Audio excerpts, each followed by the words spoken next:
Hello guys, welcome back to the channel. In this today's tutorial, I'm going to show you how you can complete the expedition volunteer quest from the Traveling Gourmet and Heartopia for the upcoming Call of Whales event.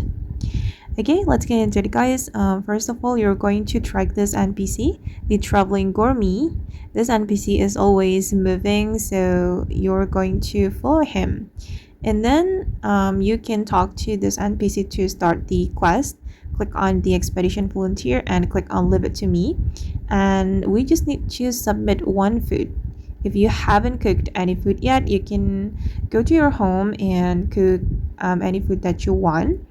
And I'm just going to pick random food from my inventory and then submit the food to this NPC, and done. I have completed the quest and I got the approval from this NPC.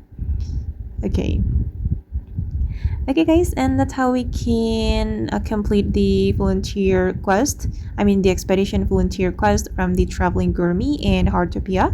I hope this video will be useful for you. Thank you so much for watching and see you in the next video guys.